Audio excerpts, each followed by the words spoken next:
Hello everyone, welcome back to my channel. मैं प्रीति शर्मा स्वागत करती हूँ आपके अपने चैनल खाना दीवानी में।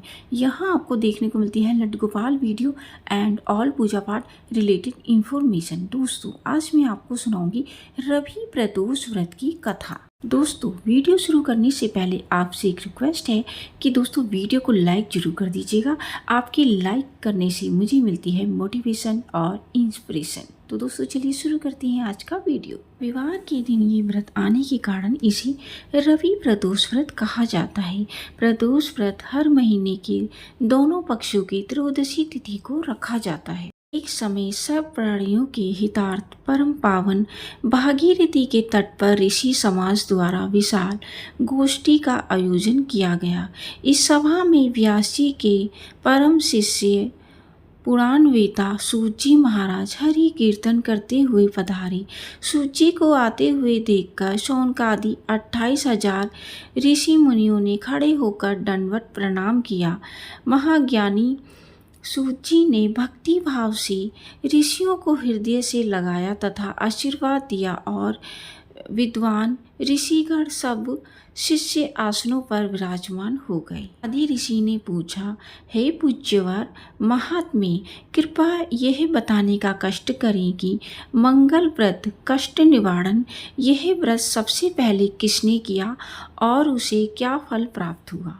सूत जी बोले, आप सभी शिव के परम भक्त हैं। आपकी भक्ति को देखकर मैं व्रती मनुष्य की कथा कहता हूँ, ध्यान से सुनो। व्रत कथा। रवि प्रदोष व्रत की कथा के अनुसार एक गांव में अति दीन ब्राह्मण रहता था। उसकी साध्वी स्त्री प्रदोष व्रत किया करती थी। उसे एक ही पुत्र रत्न था। एक समय की बात है, वह पुत्र गंगा स्नान करने के लिए गया।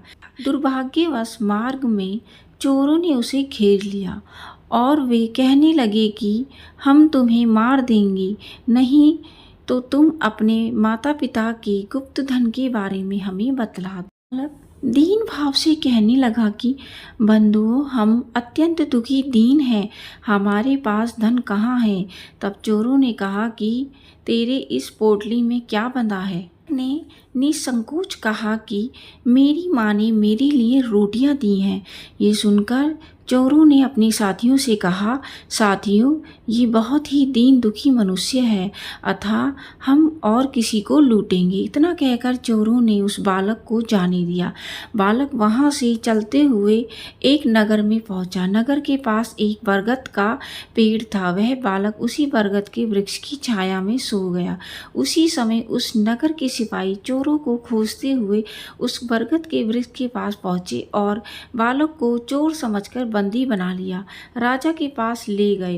राजा ने उसे कारावास में बंद करने का आदेश दिया। लड़का जब घर नहीं लौटा तब उसे अपने पुत्र की बड़ी चिंता हुई। अगले दिन प्रदोष व्रत था।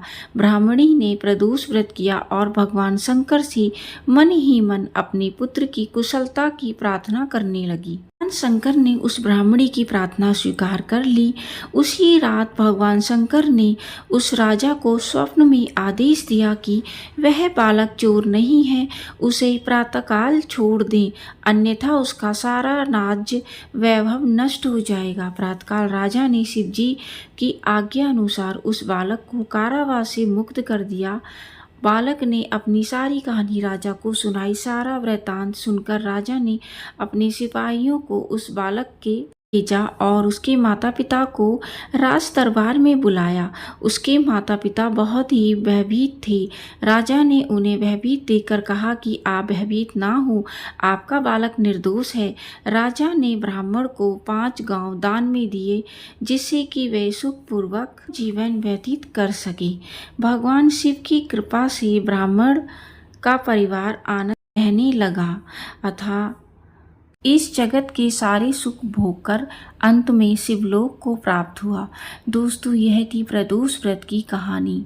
प्रदोष व्रत सुनने से आपका सूर्य मजबूत होता है, शिव पार्वती की कृपा बनी रहती है। अंक ज्योतिष में सूर्य को 1 अंक दिया गया है, तो आपका अगर जन्म 1 तारीख 10 तारीख की उसमें आता है, जिसका मतलब टोटल 1 होता है, तो आपका सूर्य बहुत ही अच्छा है। अगर आपका सूर्य अच्छा नहीं है, आपकी जन्म कुंडली में नहीं है 1, तो आपको ये व्रत अवश्य करना चाहिए। कुंडली में आपका सूर्य खराब है, मान प्रतिष्ठा नहीं मिल पाती है, यश नहीं मिल पाता है, तो आपको ये व्रत अवश्य और अवश्य ही रखना चाहिए। आई होप कि आपको ये वीडियो पसंद आया होगा। यदि वीडियो पसंद आया हो तो वीडियो को लाइक शेयर करिएगा। चैनल पर नए हैं तो चैनल को सब्सक्राइब करना बिल्कुल ना भूलें।